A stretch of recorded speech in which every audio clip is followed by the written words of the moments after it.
siempre se parte del desconocimiento, ¿no? De cómo llegar a él.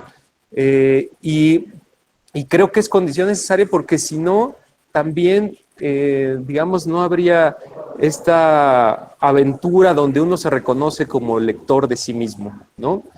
Como lector de lo que va apareciendo en la escritura del poema. Luego también quisiera agregar sobre esto, en un principio, que también la escritura para mí es como lanzarse hacia nuevos, necesariamente hacia nuevos espacios de conocimiento, de formas, de verdades, de realidades, etcétera, ¿no? Me gusta a mí y pensaría que casi todo poeta sucede más o menos lo mismo, es como un ejercicio de voluntad hacia ir hacia el lado contrario, quizás a veces, de donde uno estaba en un principio, ¿no? Porque en esa exploración de otras formas poéticas es donde viene el hallazgo, creo yo. Si en un principio, bueno, quisiera hablarles en este sentido desde lo que ya escribí, ¿no? Más que como fórmulas, digamos, universales de cómo escribir, ¿no? Porque ya sobre lo que uno escribe se va dando cuenta de algunos caminos logrados, aunque cuando se terminan los libros, pues uno termina otra vez derrotado, huérfano. A mí me gusta mucho explicar eso con el mito de Orfeo. El mito de Orfeo, que es el mito digamos, de los poetas, es alguien que al final termina derrotado, como cuando uno termina un libro. Cuando uno termina de escribir un libro, termina otra vez abandonado por la poesía, por ese sentido que encontró, por ese amparo, por esa como resolución que tenía uno con el lenguaje. Cuando uno termina el libro, se queda huérfano en cierta medida de ese lenguaje que nos estaba amparando, de esos símbolos que estaban sucediendo en la escritura de ese libro, ¿no? Siento que me hace mucho sentido el mito de Orfeo porque al final él va en búsqueda y se mete a este lugar misterioso, ¿no? Para recuperar a su amada, ¿no? Y termina pues siendo derrotado porque sale sin ella, ¿no? Siento que uno sale así de los libros que escribe, con cierta sensación más que de victoria, de derrota, diría yo, ¿no? Porque nos vuelve a abandonar aquello que descubrimos. También por ello, nunca quiero dejar de escribir el libro que estoy escribiendo, ¿no? Actualmente me encuentro yo con un proyecto y no lo quiero abandonar porque todavía no sé si, digamos, no quiero pasar por este puente de abandono, de derrota sobre el libro, ¿no? Me parece que a mí siempre me deja esa sensación, ¿no? Porque lo que va uno encontrando, pues se pierde cuando abandonas y dejas al libro a su suerte, ¿no? De tal forma que, bueno, voy a hablarles de algunas experiencias de mi parte de escritura creativa, de los libros que mencionó Lorena, y del libro también actual, y frente a lo que, digamos, los retos que han sido para mí escribir estos libros, ¿no? Eh, el primer libro que yo escribí fue, sí, Lore, ¿quieres decir algo? Adelante. Sí, me quedé mucho con la idea de que mencionaste de ser lector de uno mismo. No sé si en un momento lo vas a retomar y si sí, ¿cómo podemos aprender a leernos? Lo que pasa es que a mí me sucede mucho que me leo y que quiero como corregirme siempre, ¿no? Y siento que ahí ya no estoy siendo lectora. Entonces, no sé cómo llegar a ese punto en donde me pueda apreciar como escritora o pueda como apreciar pues uno de mis poemas y dejarlo en paz, ¿no? A pesar del tiempo que transcurre. Eso. Yo creo que también, bueno, en ese sentido, ser lector de uno mismo también hay momentos. Recuerdo muy bien, por ejemplo, un prólogo de Antonio Machado a sus obras completas, donde él precisamente habla de estos dos principales momentos de lectura de la propia obra. Dice, cuando uno está escribiendo su poema, cuando uno está escribiendo su poemario, se convierte como en alguien que está embelesado, como un buen padre, ¿no? Alguien que ama a su criatura, ¿no? Su creación, perdón. Pero con el paso del tiempo, dice él, uno se convierte en una mirada enjuiciadora del poemario o del poema, cuando más va pasando el tiempo. Me parece que esas son las dos principales de lecturas para empezar, la que está, digamos, en el momento mismo del hallazgo poético, cuando uno está escribiendo y van naciendo los versos y uno a su vez está leyendo esos versos, que está un poco embelesado, embriagado sobre esos versos, pero también está como ordenándolos y escogiendo eso. Pero el otro gran momento es ya con la distancia, cuando uno guarda el poema y con la distancia puede leer y enjuiciar de manera más racional, más selectiva, más analítica esos poemas. Por otro lado, también pensaría que, pues que que lectura y escritura no están separados, ¿no? Para mí leer es escribir y escribir es leer, ¿no? No solo para mí, digo, pensaría como también en la postura de Barthes, por ejemplo, ¿no? Que la lectura es una forma de escritura o de reescritura. Y lo que yo pensaría es que también me gusta más a mí el lado de la depuración, cuando estamos escribiendo en esta primera lectura, digamos, siempre se gana más con lo que se quita a veces, diría yo. O sea, siempre estamos como... La escritura de poesía es un proceso muy depurativo, ¿no? Y entender también una conciencia ahí, más allá del misterio de la escritura poética, tener una especie de intuición, de conciencia de aquello que estamos pretendiendo hacer y sobre eso estar corrigiendo. Es decir, me explico. Por ejemplo, cuando escribí el primer libro que se llamaba Metamar hace muchos años, tenía yo, recuerdo, alguna conciencia de que quería hacer pequeñas coplas, ¿no? Que estaba yo metiéndome en las estructuras, pues, tradicionales o de tipo popular, ¿no? Para escribir este pequeño librito.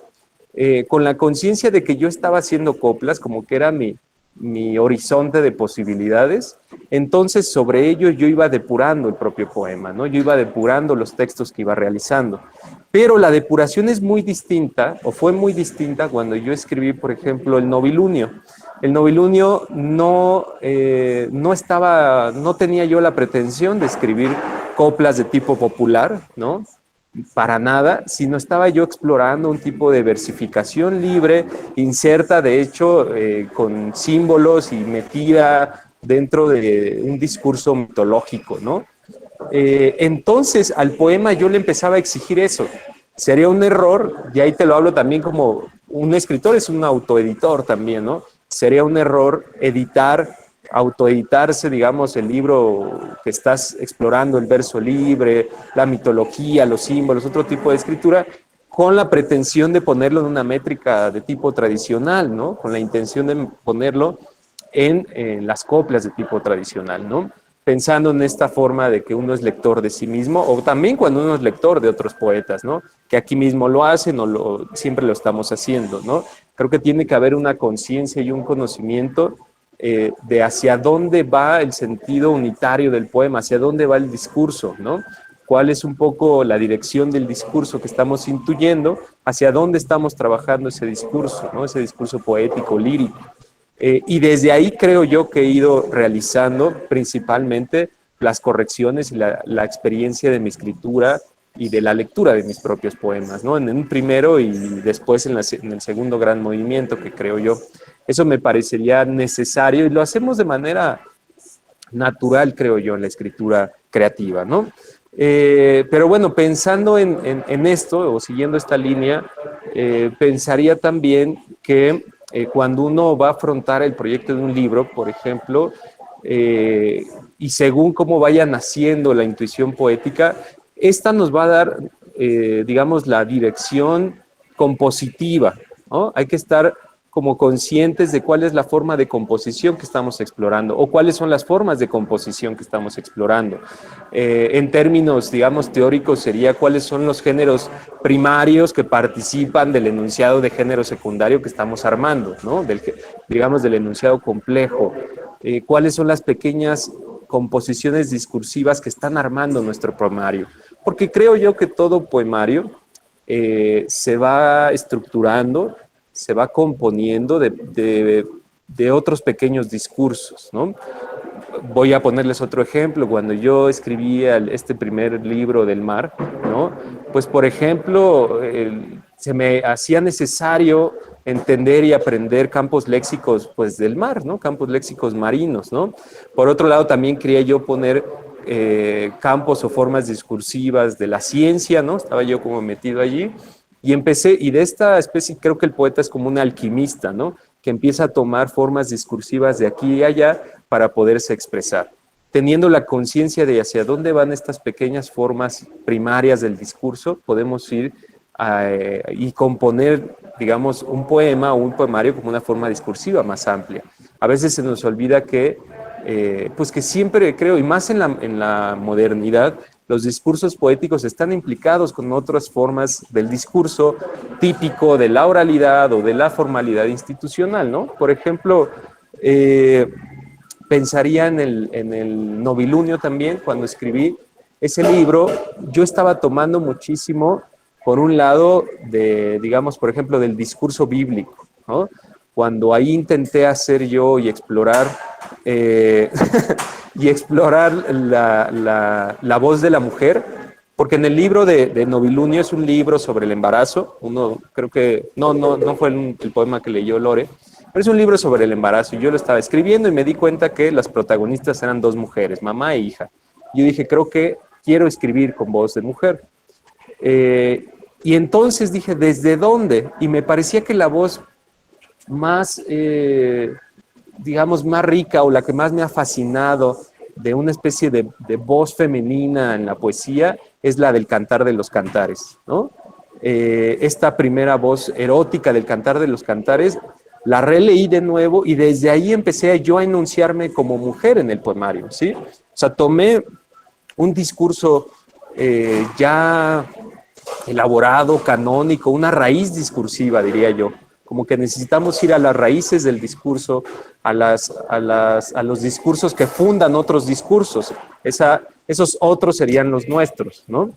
Y fui a la fundación de este discurso que me parecía que era el Cantar de los Cantares sobre la experiencia de la mujer dentro de la sexualidad, dentro del amor, dentro del erotismo, ¿no? Dentro de estos temas. Y entonces tomé este discurso, lo hice mío y empecé a crear mis propios poemas con voz femenina, o lo que yo consideraba que quisiera que hubiera una enunciación, digamos, de una mujer, ¿no? Pero creo que siempre estamos como más o menos haciendo lo mismo. Digamos, actualmente diría que no hay un poeta adánico, ¿no? O no existe en nosotros la posibilidad de un poeta adánico. No sé si alguna vez la hubo.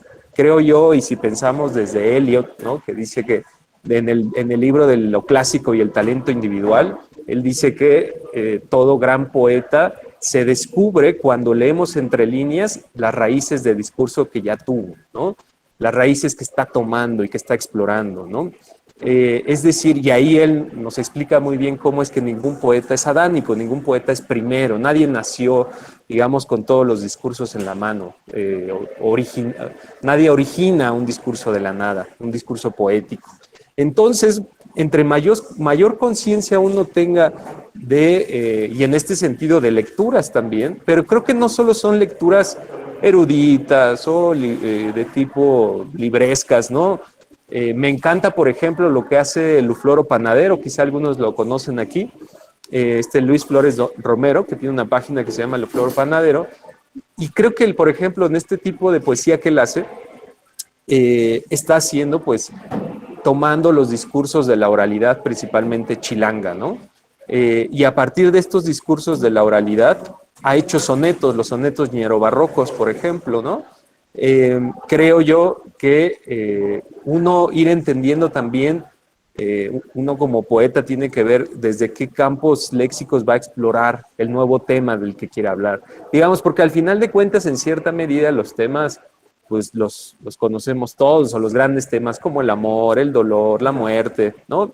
Hay muchísimos y se siguen abriendo temas, pero más allá del tema que abordemos, lo importante, creo yo, en la escritura poética es ir entendiendo también estas formas primarias del discurso y fundacionales del discurso que vamos a retomar para componer nuestros libros, para componer nuestros poemas. Y eso es una vía, es como una especie como en el boliche, ¿no? Cuando nos ponen de niño los canalitos para que la bola no se nos salga. Creo que es más o menos así, digo, al final la poesía es mucho más compleja.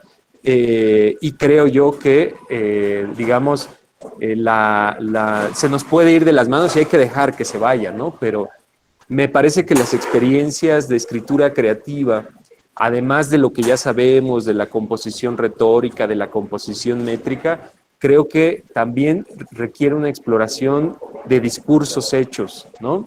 Porque al final, para mí la poesía pues es una exploración del lenguaje, participa del lenguaje, ¿no? De los signos lingüísticos, diría yo con más precisión, por lo menos el tipo de poesía que yo exploro, porque también diría que hay quienes hacen también pues poesía o tipos de escritura que van más allá de los signos lingüísticos, ¿no? Que implican otro tipo de signos, otros signos corporales, etcétera, signos musicales. Ya estaríamos hablando también de otros discursos, de una hibridez poética, ¿no? Pero, y que creo que también no estarían exentos de la exploración de discursos fundacionales, ¿no? Entonces, creo yo que mi primera idea sobre escritura creativa es que esta necesita, y tenemos que estar conscientes, digamos, un poco de la tradición discursiva de la que queremos participar, de la que estamos explorando, y a partir de eso uno puede ir escribiendo, corrigiendo, componiendo sus poemas con mucha libertad, con mucha creatividad, etcétera, ¿no? Y quizás hasta con cierta seguridad de andanza. Cuando ese discurso se agota, uno puede ir explorando otros, ¿no? Pensaría también que un libro criticaría también un poco, bueno, estamos acostumbrados, por ejemplo, ¿quiénes son los que regulan ahora la composición de los libros? Pues principalmente el canon de los premios, ¿no? Principalmente los premios son los que van regulando la composición de un libro poético, desde la cantidad de páginas hasta la forma unitaria de sentido de un libro, ¿sí? Y dentro de esto parece que unidad temática, o sea, parece que los premios nos están pidiendo unidad temática. Diría esto que no es casualidad, porque los grandes poemas del siglo pasado tenían una especie de unidad temática y unidad compositiva, ¿no? Los grandes poemas malditos. No, a lo que yo voy es que también podemos explorar una fragmentación temática. Casi haría la invitación de explorar un libro como fragmentación temática, como fragmentación discursiva, ¿no? Y esa sería, entremos o no al premio, eso va más allá de los premios, sino en la exploración de distintas formas del discurso en un solo poemario y de distintas temáticas en un solo poemario, ¿no? Esa es como la primera, otra de las condiciones que me parece a mí importantes de tener en cuenta a la hora de escribir.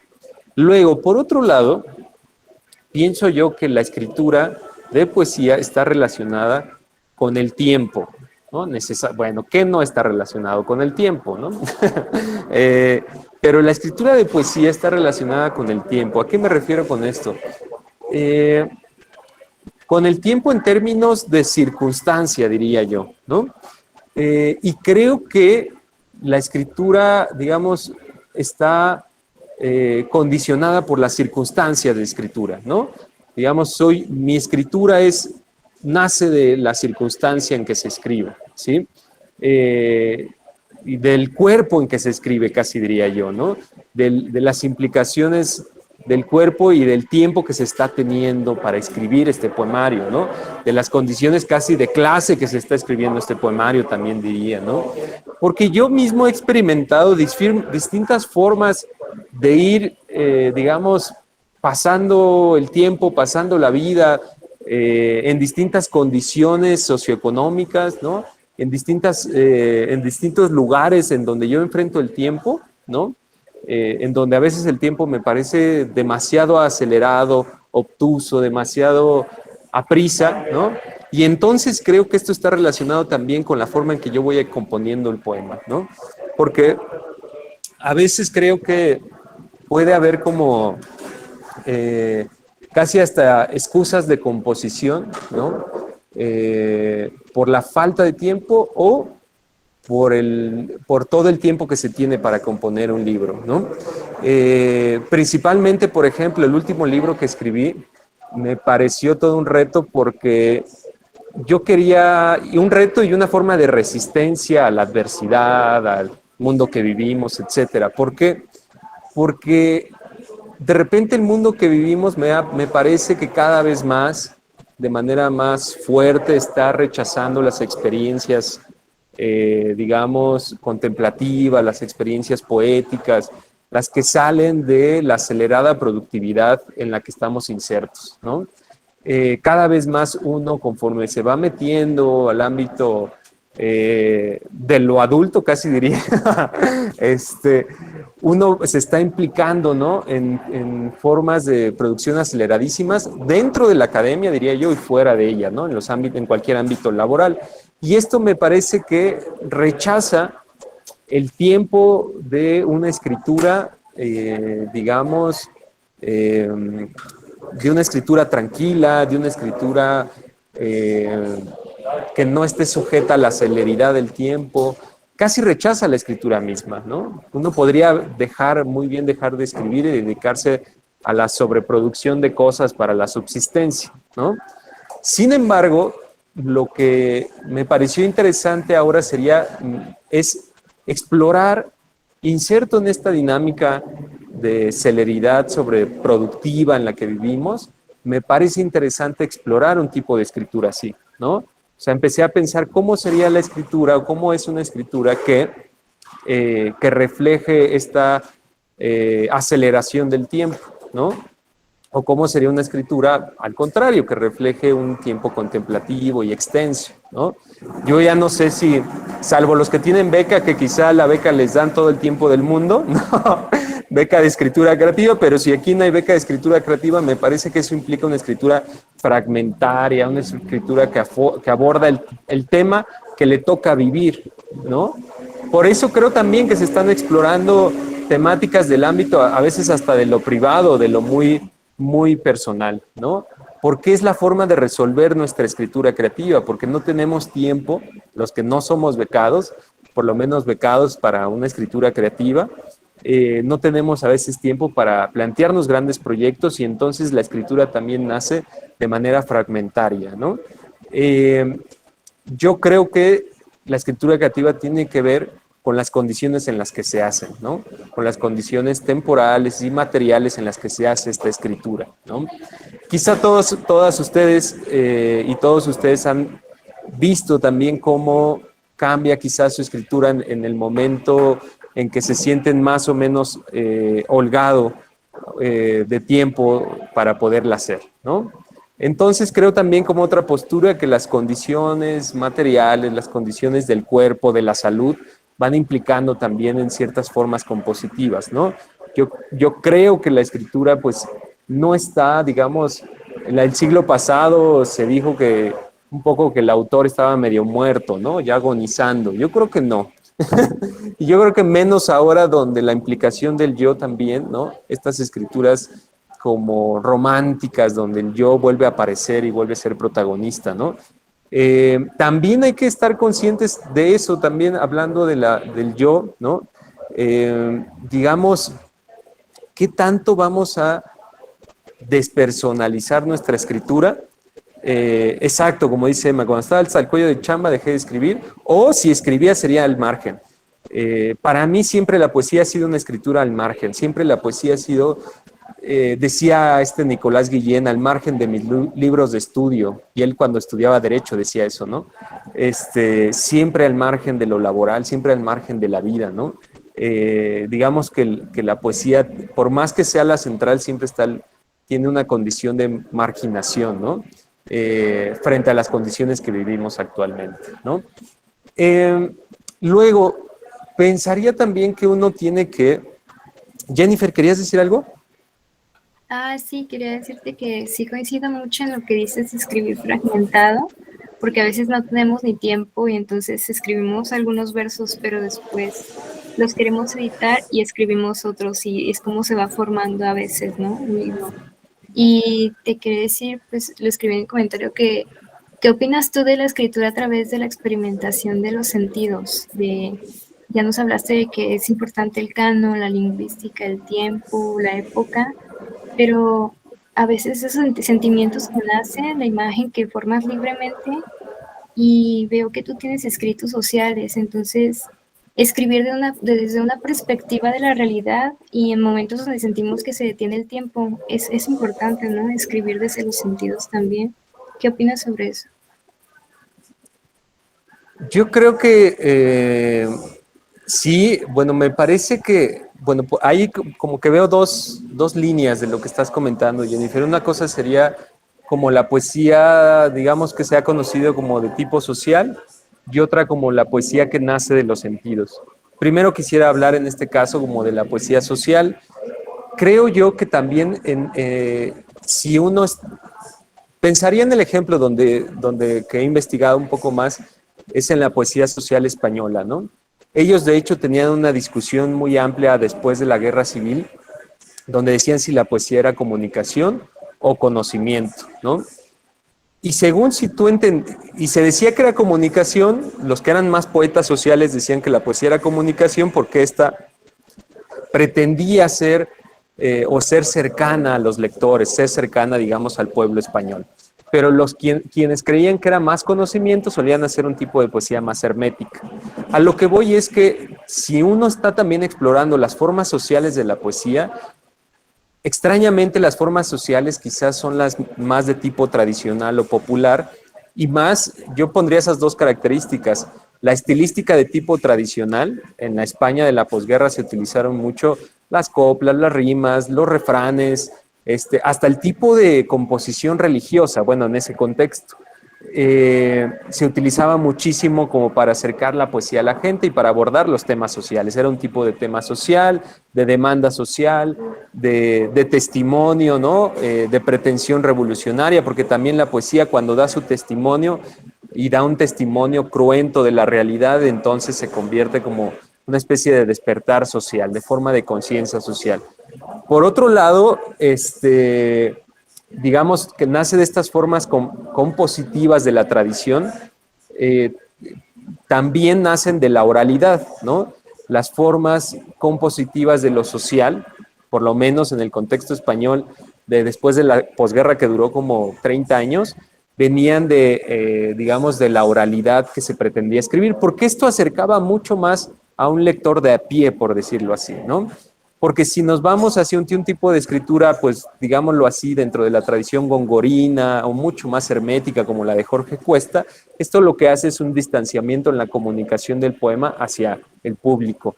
Y en ese sentido también pensaría que en la escritura poética hay que estar conscientes, digamos, cuál es nuestra relación con el lector, ¿no? El lector implícito al que queremos llegar. Si nuestro tipo de poesía social va a emerger un tipo de léxico, de vocabulario, de discurso oral, quizá de tradición, etcétera, porque, y dónde, quizá hasta dónde va a ser publicado, ¿no?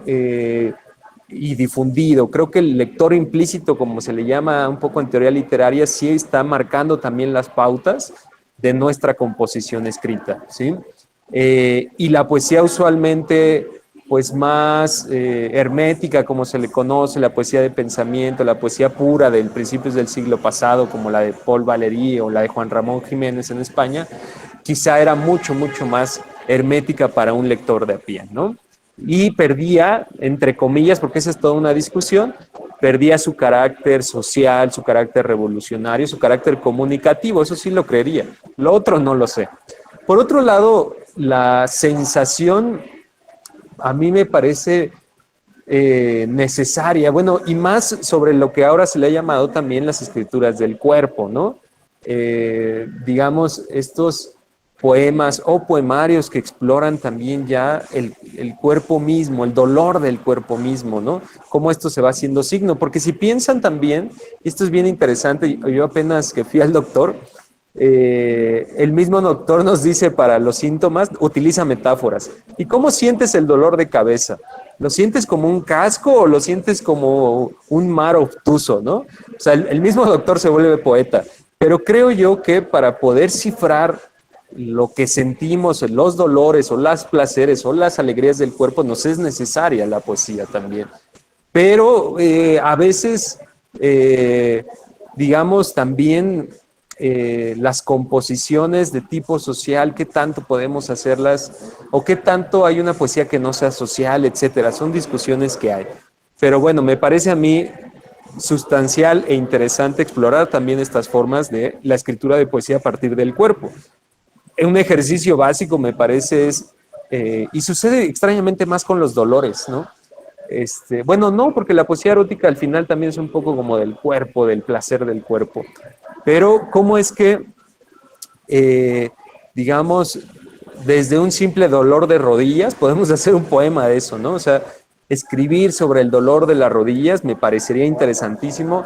Podríamos mirar imágenes de la cantidad de tramo que estamos utilizando para ir a laborar, empezar a hacer relaciones, ¿no? Creo yo que el cuerpo pues no está exento, ¿no? De la palabra poética. Y de hecho hay grandes, bueno, no grandes, pero clásicos ensayos sobre eso, ¿no? El de María Zambrano me parece que es uno, ¿no? La poesía es carne hecha palabra, ¿no? Porque ella dice que toda escritura poética está implicada en el tiempo de la carne, a diferencia de la escritura filosófica, ¿no?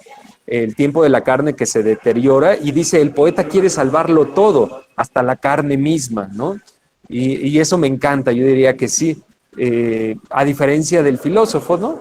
Y de hecho, dice Zambrano, siguiendo un poco esa línea, ¿no? Que la poesía, digamos, nos llega a partir de un deslumbramiento, ¿no? Como decía al principio, y después de ese deslumbramiento queremos salvarlo todo, incluido la carne, ¿no?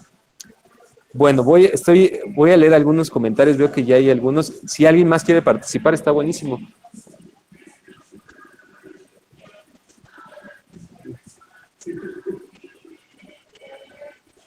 Yo escribía con total libertad. Bien, perdón, estoy leyendo sus comentarios. Dice también en el chat, Lisette.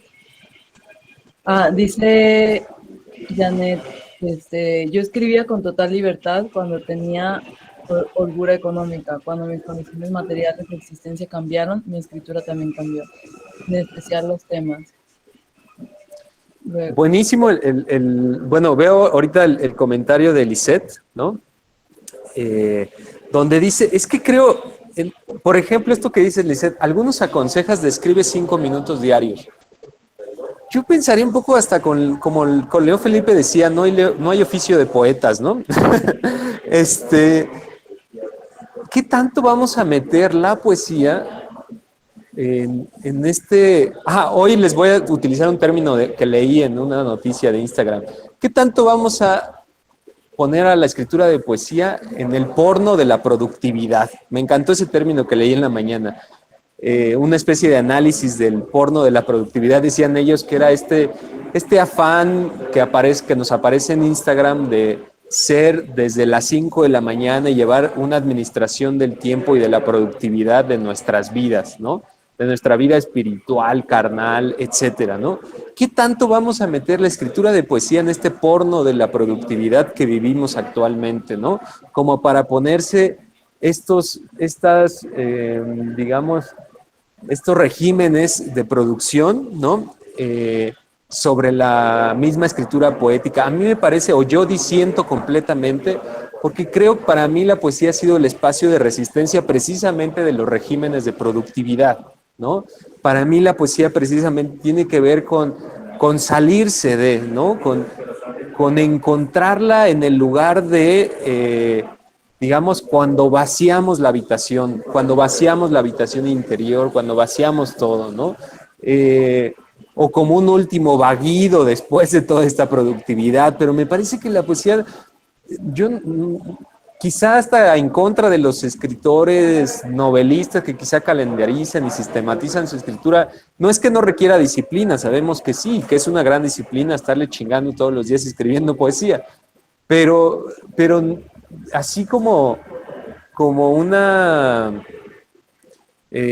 obligación productiva, ¿no? Escribir un poema diario, tal.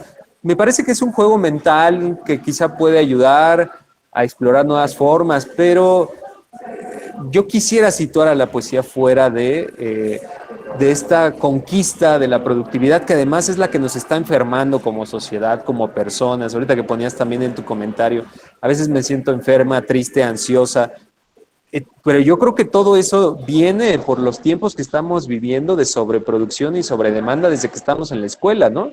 Los chicos, digo, a los que yo les doy clase, que son más jóvenes que yo, también ya se sienten a veces muy tristes, muy ansiosos, ya están en una dinámica de producción muy intensa, ¿no?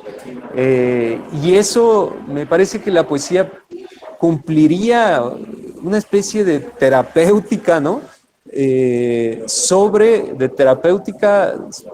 la ansiedad, diría yo. Hay un sentido que a mí también, yo he explorado mucho, que le llamo yo como el sentido soteriológico de la poesía, es decir, la forma en que la poesía nos salva, ¿no?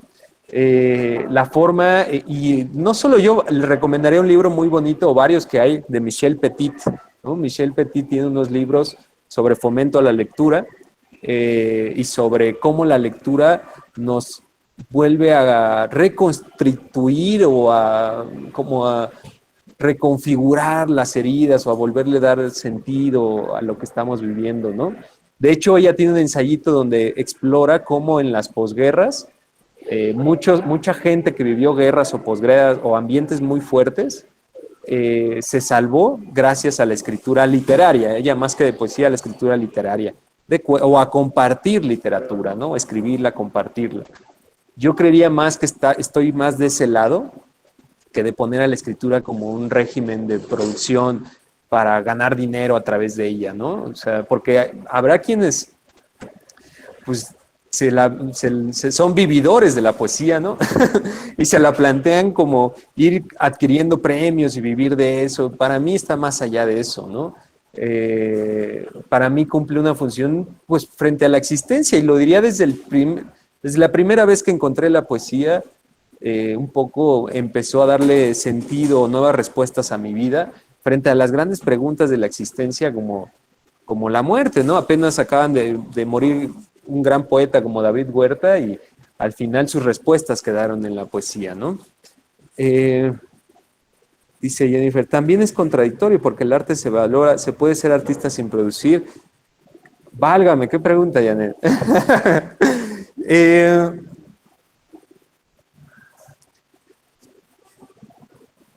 Es que quizás si matizamos los términos, podría pensar en que podría dar un gran ejemplo de esto, de este último comentario, si se puede hacer artista sin producir. Hay un poeta de la antigüedad que escribía haiku, ¿no? Que era Matsuo Basho, y que creo que nadie tan alejado como él de la productividad poética. ¿Por qué lo digo? Porque fue un personaje que en sus diarios de viajes, que se lanza a la deriva, de hecho, con la única certidumbre de exploración espiritual, y que sus haikus, sus poemas, casi son silencios también, diría yo.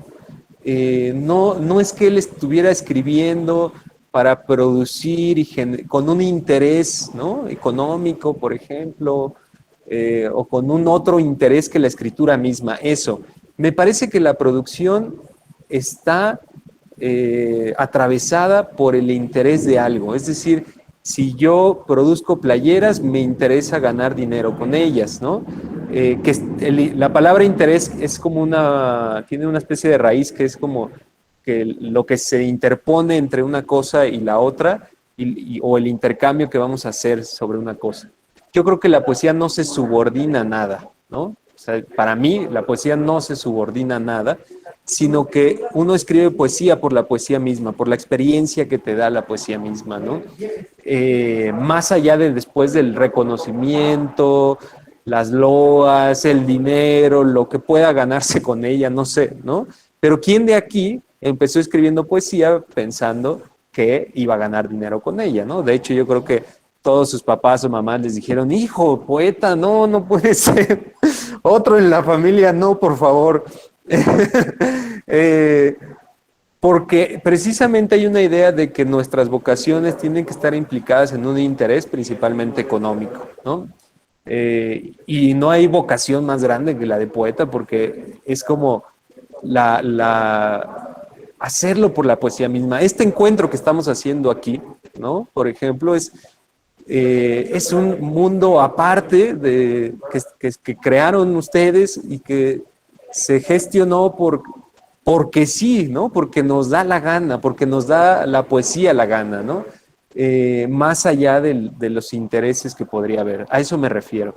Y yo creo que cuando la escritura de poesía está allí, está cumpliendo su función soteriológica, como decía hace rato, entre muchas, muchas otras cosas, ¿no? Pero, y también, bueno, diría yo, eso repercute en la libertad de composición, porque cuando la escritura se subordina a un interés específico, entonces la libertad de expresión, la libertad compositiva, empieza a reducirse a ese interés, ¿no? Sucede mucho, decía hace rato, con los premios. Si tú estás escribiendo para un premio, yo conozco gente, no voy a decir nombres, conozco gente que ha estudiado los premios literarios, ¿no? O sea, ha visto quiénes, o sea, con alevosía, no por interés cultural o por lo que sea, sino con alevosía y ventaja, ha estudiado quiénes han ganado los últimos años algún premio para escribir como esos que han ganado y entonces ganarse el siguiente premio. ¿Me entienden? Es una escritura subordinada o con un interés de por medio que la libertad compositiva se va a ceñir a ese premio, a ganar ese premio, ¿no? Cada quien decide, digo, no es a mí me gusta más explorar la libertad creativa y para mí tiene otros fines la poesía, ¿no? En lo personal. Para ganarme dinero hago otras cosas y la poesía la tengo en otro ámbito, ¿no? De mi existencia. Pero sí conozco gente que digamos, bajo demanda, ¿no? Bajo la demanda del premio, empieza a componer su libro, ¿no? Y yo creo que ahí, pues, precisamente ahí se sesga un poco la composición poética, ¿no? Y empezamos a hacer agujas de fonógrafo, insisto con la metáfora de López Velarde, ¿no? Él ya desde el siglo pasado se quejaba, en este texto de La derrota de la palabra, se quejaba de que muchos poetas empezaban a replicarse entre sí como agujas de fonógrafo, como borregos, como gente no pensante, un poco él dice, ¿no? Donde el lenguaje los domina, ¿no? Y no logran cierta búsqueda espiritual personal, ¿no? Él utiliza la metáfora de psiquis, ¿no? De la psique. Él piensa como en la poesía como una especie de exploración psicológica, ¿no? Simbólica. Y bueno, pensaría yo que no hay que subordinar la poesía a sus intereses. Pero bueno, cada quien, digo. Por aquí hay otros comentarios. No hay nada como ser, y en la poesía, exacto, Jennifer, pensaría lo mismo, ¿no? No hay nada como la exploración de uno mismo en estas formas compositivas de la poesía. Digo, pensaría ya nada más entonces como en estas rutas que vamos a ir tomando intuitivamente, ¿no? En estas rutas, la escritura es una especie de deriva, ¿no? Pero allí vamos a ir como sosteniendo esta deriva a partir de la tradición, ¿no? Yo sí soy alguien que no me consideraría alguien de vanguardia en ese sentido, ¿no? La vanguardia quería romper con la tradición, absolutamente. No deja de ser un diálogo con ella, ¿no? Pero como mucho más agresivo. Pero yo sí pensaría que la tradición son las vías con las cuales vamos a sostener nuestro camino, ¿no? Son aquello que ya han hecho por nosotros los grandes poetas, a los que nosotros admiramos, o las grandes poetas a las que nosotros admiramos, y ellas, digamos, van a ser nuestra ruta, nuestra estela, ¿no? Donde vamos a ir nosotros en nuestra propia deriva y en nuestra propia exploración, ¿no? Y creo yo que si uno no encuentra, digamos, lo poético en este lado muy personal, ¿no? Pues no sé, no sé hacia dónde vamos a ir a encontrar, ¿no? Pero bueno, haría para mí la plática también es como una exhortación hacia la conciencia de la tradición en donde nosotros vamos a ir escribiendo. Tradiciones modernas, diría yo, tradiciones posmodernas o tradiciones muy clásicas, ¿no? Para mí ninguna de estas es censurable, ¿no? Porque también a veces, y no casarse, diría yo, con ninguna de este tipo de composición poética, eso nos limitaría muchísimo, ¿no? no ser, yo diría no ser eternamente clásicos ni viceversa, ¿no? Ni ser completamente posmodernos, ¿no? Cuando podemos hasta hacer una hibridez de ellos. Es ahí también un poco la importancia de la lectura, de la lectura consciente que hace el escritor. O sea, jalando de ese hilo, creo yo que otro de los rasgos necesarios para un escritor es leer. Porque también les digo que por ahí me he escuchado, ¿no? Me he enterado, tampoco digo nombres, ¿no? No los conozco directamente, pero sí de oídas. Por ejemplo, de un poeta, y de eso quería hablar hoy también, de un poeta que se enorgullecía de no haber leído libros de poesía. Bueno, no sé si era poeta este tipo, pero que estaba como muy vanagloriado por la cantidad de likes, ¿no?, que tenía en sus páginas por la supuesta poesía que hacía, ¿no? Eso me lo platicaron así, ¿no? Que él decía que estaba muy orgulloso de que no leía libros de poesía, y que lo que escribía así de manera originaria era como, pues a partir de eso ganaba una cantidad de likes impresionantes, ¿no? Y por un lado yo creo que yo estoy en contra de esa opinión, ¿no? Que un escritor tiene que ser un lector de poesía, ¿no? Por un lado, como por el respeto y el que uno también quiere ser leído, uno tiene que como, para mí, como que retribuir eso, pero también el aprendizaje que se tiene cuando uno lee poesía, ¿no? Desde ahí uno puede ir dialogando, no solo en la forma implícita del discurso, sino de manera directa. ¿Cuántos poetas no tienen o no construyen su poema desde una epígrafe? Eso es un ejercicio clásico. Toman un verso de alguien y desde ahí empiezan a componerlo. De hecho, hay poetas, los más anárquicos, diría yo, hay una especie de apropiación de algunos versos o de algunas voces. Ahí ya estamos ya hasta en discusiones de derechos de autor, ¿no? O sea, de quién es la poesía, del plagio, etcétera, ¿no? Pero bueno, tomar a la tradición para poder escribir a mí me parece fundamental, la lectura. Y el conocimiento de las formas compositivas de los otros, eso nos va a dar un conocimiento para nosotros ir caminando en la deriva poética, ¿no? Así que yo estaría en contra de esta idea de escritura sin lectura, que están imbricadas y que se son necesarias, ¿no? Y luego, esta escritura que también, es que toda escritura está mediada por la materialidad. No sé si he hablado de eso, pero también creo que no solo la poética, hay un texto bien bonito también de Roger Chartier, que es alguien que ha explorado el asunto de la materialidad de los libros, ¿no? Es alguien que explora, se utiliza mucho en edición, Roger Chartier. Y este cuate habla de cómo es que la materialidad, es decir, si la escritura va a surgir en redes sociales, si la escritura surge en un libro, en una revista, en un folleto, el cuerpo que va a sostener esa escritura, la tipografía que va a sostener esa escritura, va a afectarla, ¿no? Va a afectar su composición y va a afectar su lectura, ¿sí? Yo creo definitivamente que sí, porque es tan simple como ver la cantidad de caracteres que utilizamos en Twitter y que no vamos a utilizar si sabemos que vamos a publicar en un libro. Pero no solo eso, sino, y que, bueno, diría yo, y teniendo conciencia de la materialidad donde se va a verter nuestra escritura, podemos también empezar a explorar. Si nosotros estamos conscientes que vamos a escribir poemas en Twitter, ¿no? ¿Qué formas compositivas son las que más se asemejan en la tradición? Pues pensaríamos en poesía epigramática, pensaríamos en el haiku, pensaríamos en poesía como epigramática, diría yo, o sea, pequeña, como pequeños epigramas, proverbial, ¿no?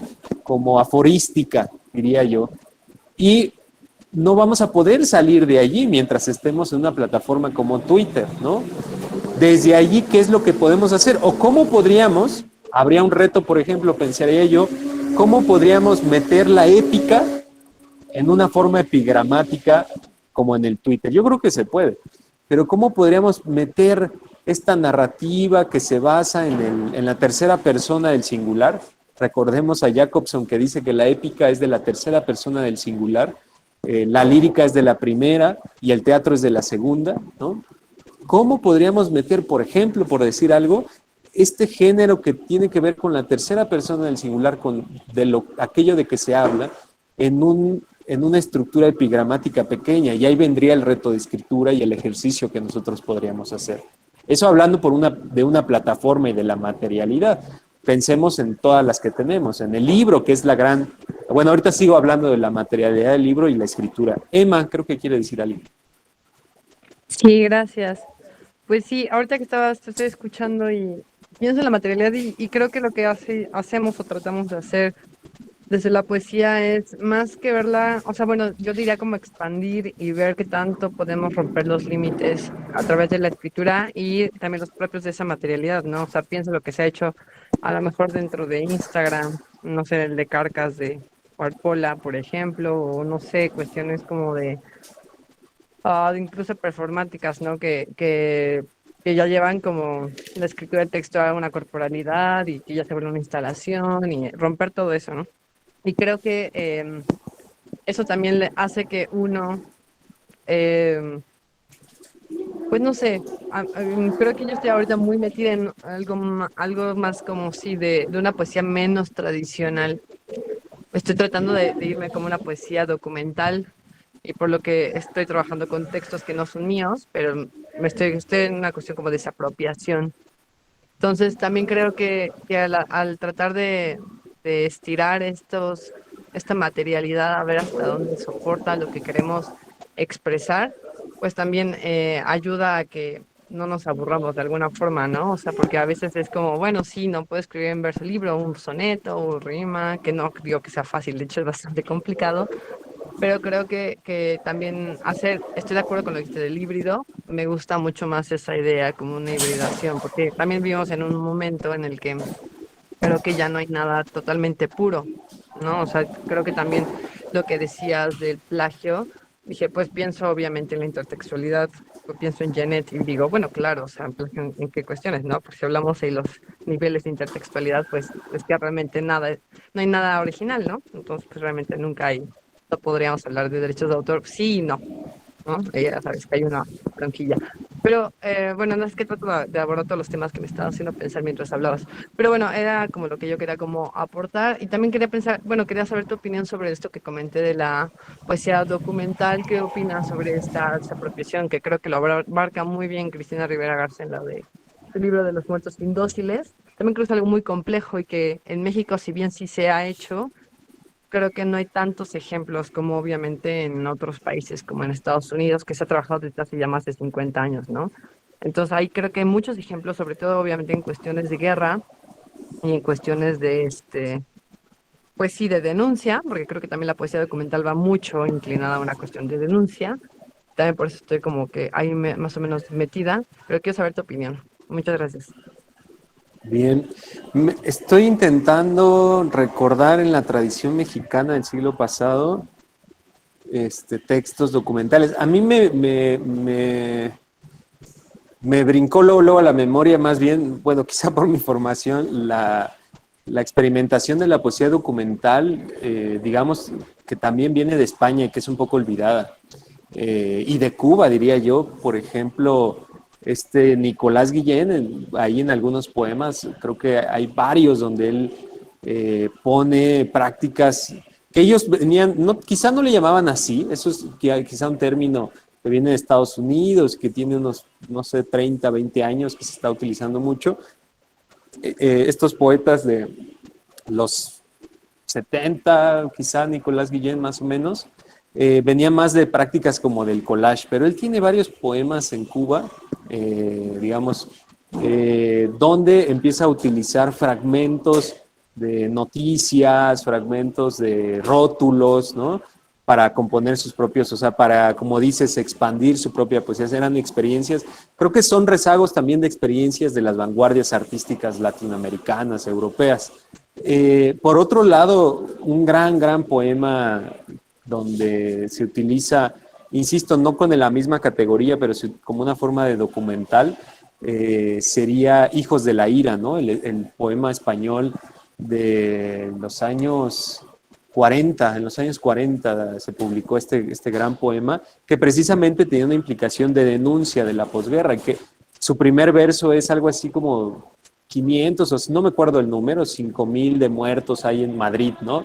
Era un titular de periódicos donde él lo inserta en el poema, lo hace suyo y empieza a escribir todo el libro, que es un librazo que se llama Hijos de la Ira, que tiene que ver con, porque la poesía documental creo que tiene que ver con el testimonio, ¿no?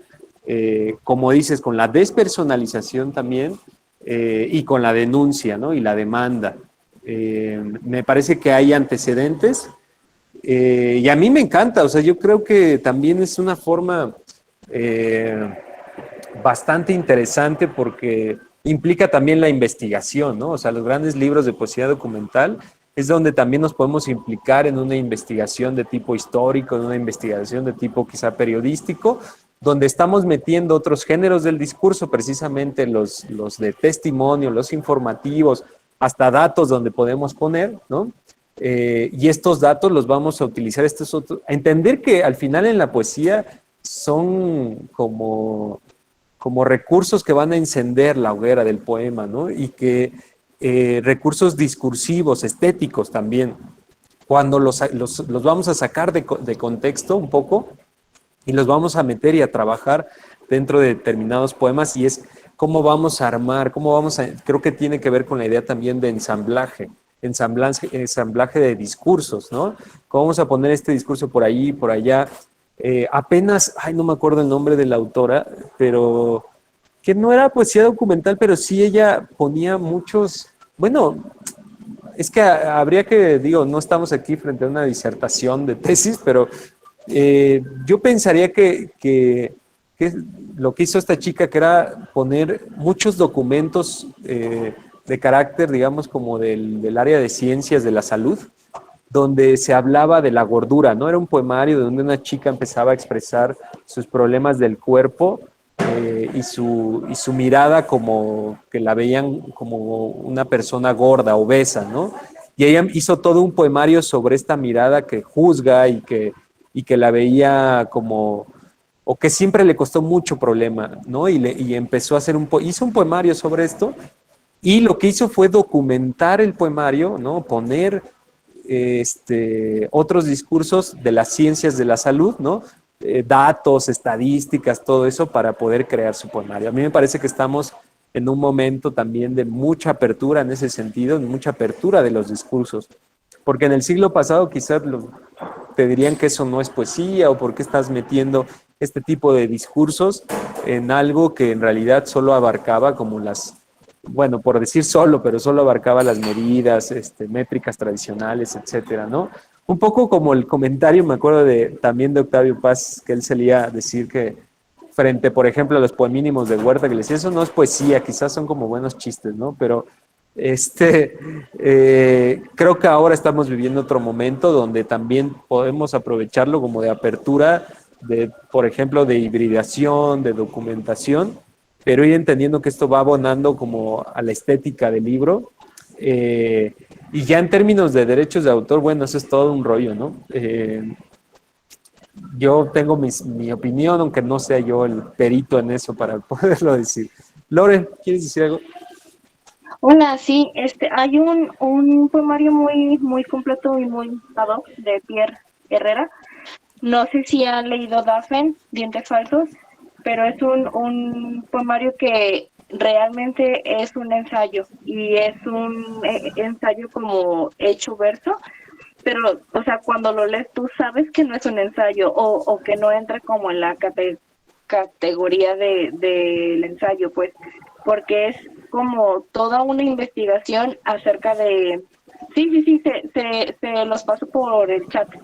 Es toda una investigación acerca de Dafen, que es un pueblo de China que se dedica específicamente a copiar lienzos. Y que denme un segundo, por favor.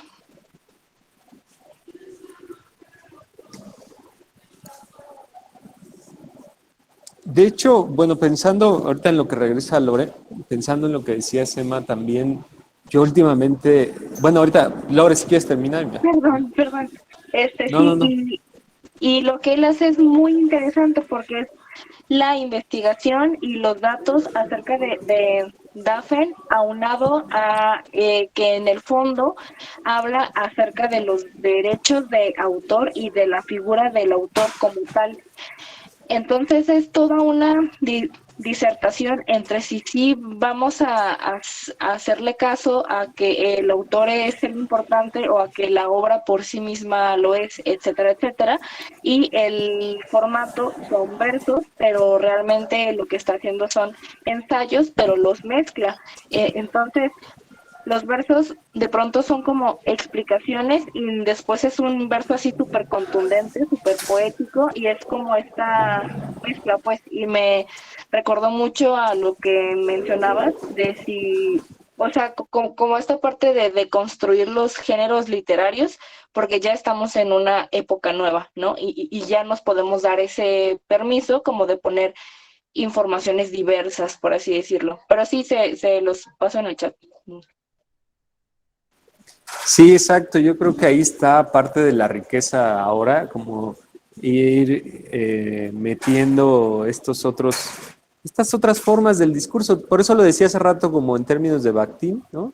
En los géneros discursivos, él lo dice así, ¿no? Los géneros literarios se componen, es un género, un enunciado secundario compuesto de enunciados primarios. Y estos enunciados primarios son las otras formas de composición, diría él, un poco menos complejas que la literatura, de la cual la literatura siempre se ha enriquecido y diría más ahora, digamos como que ahora se exponen las costuras, ¿no? O sea, como dice Lore, enriquecer con estos ensayos, ¿no? O esta parte como muy informativa, pero dentro de un verso y después poner un verso como en términos más tradicionales de lo que entendemos, un verso lírico, por decirlo así, ¿no? Me parece que yo en el libro de Novilunio hice un experimento donde el parto de mi hija, el parte, el que te dan cuando nace una persona, ¿no? El parte médico, lo que yo hice fue intervenir el parte médico también, ¿no? Y lo puse ahí en el libro, y que tiene que ver con esto, como en el testimonio, para mí era como también reescribir, ¿no? También un discurso que no da cuenta de toda la realidad, ¿no? O sea, me parece que también cuando implicamos estos otros géneros del discurso, los cuales estamos habitados, y les metemos, pues sí es porque como que algo nos dice que ahí le falta algo, ¿no? O yo sentía eso cuando reescribí este parte médico, ¿no? Y creo que ahora mucho se hace así, ¿no? Como estar constantemente, también creo que el poeta tiene que ser como decía hace rato, un lector, pero de los discursos que utilizamos todos los días. A lo que iba con eso también, y contestándole un poco a Emma, yo he pensado también en la forma en que un poeta o un escritor, sucedió mucho con las vanguardias, cómo es que podemos también intentar traducir, digamos, hacia la escritura, hacia el signo lingüístico, las experiencias estéticas de otras artes, ¿no? ¿Cómo ese es otro canal y es otra vía de exploración de la escritura? ¿Cómo es que podemos, a mí me interesa ahorita mucho, por ejemplo, la forma de documentación de Bela Bartók en el cine ruso, ¿no? El primer cine ruso que era, digamos, de los inicios del documental, ¿no? Era una locura Bartók, ¿no?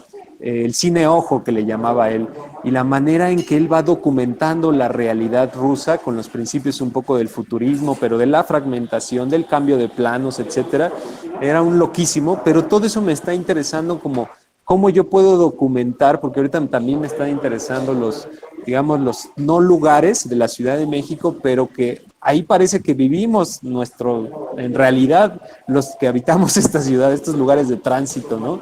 Me está interesando mucho cómo traducir esta composición estética de la forma de documentar de Bartók hacia la escritura, ¿no? Cómo yo podría escribir dentro de una página, me interesa componer dentro de una página que se mire fragmentario, que se mire también, y lo que yo hice fue, por ejemplo, identificar recursos discursivos que aparecen en el metro, que aparecen en los anuncios, que aparecen también en los refrescos que tomamos, en todas partes. Al final todo está compuesto de palabras, ¿no? ¿Cómo traduciríamos la danza? Eso también ha sido retos. Hay gente que ciertas danzas o la danza a la escritura poética, etcétera. Creo que las otras artes Pensemos en lo que hacía Cortázar con el jazz, ¿no? Le interesaba muchísimo, o Jack Kerouac, ¿no? Son dos personajes que les interesaba muchísimo componer a partir del jazz, ¿no? También no hay que olvidar esa forma de exploración de la escritura que es demasiado rica. Es al final una especie de traducción, ¿no? De traducción de lo pictórico. Huidobro, por ejemplo, tiene unos poemas cubistas, no sé si los conocen, son muy interesantes, donde él compone la página para mirar una realidad desde distintos puntos de vista, ¿no? Y actualmente, pues las expresiones musicales, lo que sea, también tienen una riqueza impresionante desde donde nosotros también podemos escribir, ¿no? O sea, me parece que está la apertura poética de manera muy amplia y por eso decía hace rato, creo que no hay que casarnos porque sería como limitarnos, ni que la escritura se rija por un premio, diría yo, ¿no? Sino mucho más, ¿no? Teatro. Muy bien, Jennifer, estoy de acuerdo, claro que sí, el teatro es poesía que se sale del libro para hacerse humana, también viceversa. Sí, recursos que van bien, muy bien, muchas gracias. Pues prácticamente sería, digamos, algunos puntos de los que yo quería platicarles, ¿no? De manera un poco libre, pero de hecho estuve haciendo un texto, casi diría lo quemé, porque no me gustó. Se estaba limitando mucho, estaba preparando un texto, pero al final lo tiré a la basura. Y quise ser como un poco más espontáneo dentro de lo que estuve meditando mucho. Son un poco los elementos, principalmente diría como esta composición del discurso, el tiempo, la lengua, la tradición, el escritor como lector, ¿no? Cosas que creo que son puntos de exploración para la escritura, ¿no? Sin olvidar, no quise abordar, pero sin olvidar pues los elementos clásicos de la retórica. Diría yo que no hay poesía sin retórica, ¿no? Seguimos utilizando metáforas, anécdotas, prosopopeyas, etcétera, ¿no? Un buen repaso de retórica nunca está mal. No quise hablar mucho de ello, pero creo que es parte elemental. La poética y la retórica están entremezcladas, ¿no? Y los que llevan aquí estudios literarios, pues saben que es como la base, ¿no? Para leer literatura y para componerla también, aunque al final de cuentas, digo, uno va creando las imágenes de manera intuitiva, como que no tanto las fuerza por la retórica, pero sirve para irse corrigiendo, ¿no? Ir explorando sinéresis, etcétera. Siempre la retórica está allí, así como también la métrica. La métrica creo que también son las dos nociones más clásicas, diría yo, de la poesía y que de la escritura de poesía. Y esta métrica, digo, conocer sus formas clásicas es una cosa, pero también el irlas rompiendo, el ir experimentando. Hay un amigo, de hecho lo deberían de invitar acá, que creo que les daría una plática muy interesante, que él, por ejemplo, que le encantan las formas clásicas, él ha trabajado el soneto, por ejemplo, pero ¿cómo es que estas formas clásicas, sin dejar de serlo, pueden crearse nuevas composiciones? Es decir, él ha hecho un estudio minucioso sobre las nuevas formas de composición del soneto o los juegos que podemos hacer. Me ha mostrado algunos ejemplos sobre que tú dices, eso no es un soneto, y ya él te empieza a explicar por qué si lo es, o en qué términos, o jugar con esto. O sea, algún poema que nos pareciera así muy libre y que de repente le pusimos soneto para estar jugando con el término. No sé, la cantidad de versos que tiene un soneto, irlos descomponiendo y armándolos de otra manera, nos puede servir para armar nuevos poemas, ¿no? Mi amigo se llama Manolo Mujica y es su tesis de maestría, se llama El soneto en México, una cosa así. Seguramente está gratuita en la biblioteca de la UAM Azcapotzalco, Emma. Y es una tesis sobre el soneto en México. Y en la última parte de esta tesis, él empieza ya a explorar las nuevas formas del soneto mucho más contemporáneas, pero pasaría con cualquier forma métrica clásica. Pensemos en la décima, en el haiku. ¿Cómo es que estas formas métricas puede uno empezar a, digamos, a jugar con ellas, a transformar, si en el haiku son 3 versos y se supone que en el último es como el remate, ¿qué tal si ponemos este remate? Ya no le vamos a llamar haiku, o sí, eso no importa, pero si tenemos esta base, es como una base de juego para empezar a armar otras cosas, ¿no?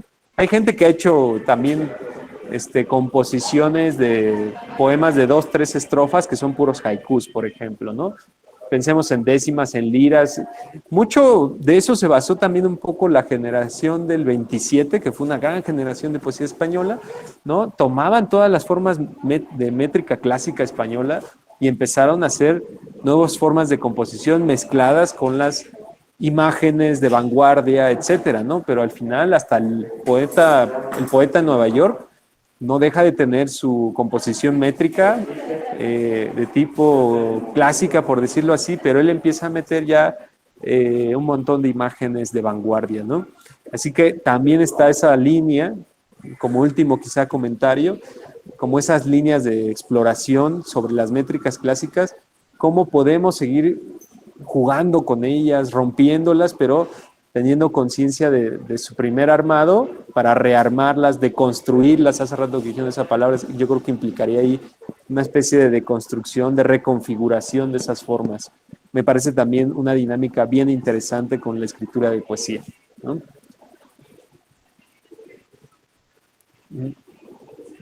Y pues bueno, creo yo que sería, bueno, sería como el cierre, sería todo de mi parte. Insisto y les agradezco mucho esta conversación.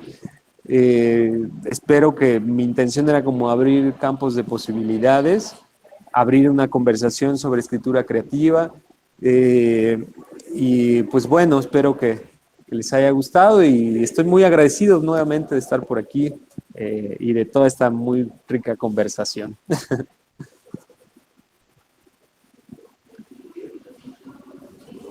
Muchas gracias, Abraham.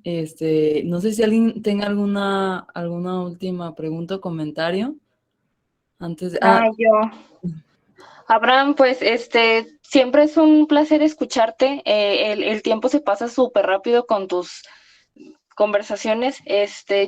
Yo me quedo mucho con esta parte que mencionabas de que la escritura de poesía es colectiva y de que somos libres para elegir el proceso creativo que se nos plazca, ¿no? Y también con que cuando estamos seguros del camino para escribir poesía es porque ya nos estancamos. Entonces, son aportaciones que para mí son sumamente valiosas y que pues me las quedo siempre, ¿no? Y, insisto en que tus participaciones siempre se pasan volando.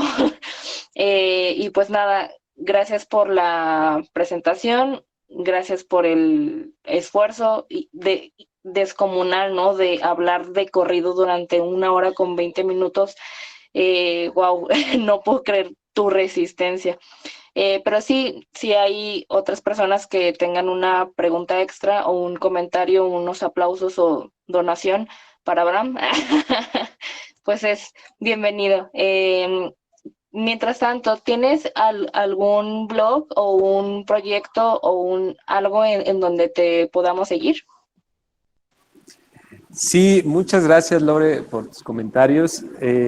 Sí, tengo bueno, están en Facebook, ¿no? Abrí una página con mi nombre que ha quedado por la chamba un poco muertita este mes, pero seguro renace pronto.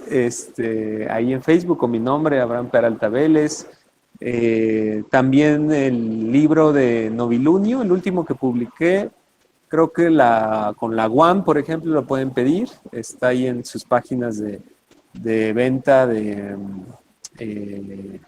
pues sí, ventas oficiales. También conmigo se puede pedir el último libro y pues creo que serían como los medios. También en Instagram estoy con mi nombre, Abraham Peralta Vélez, y cualquier cosa, pues estoy a sus órdenes. Y yo pues siempre entusiasmado de platicar de esto, ¿no? Me parece que es en realidad mi vida o es lo que a mí me gusta platicar, pero mi mamá siempre dice, ay, otra vez tú, ya no vengas de visita tan seguido, ¿no?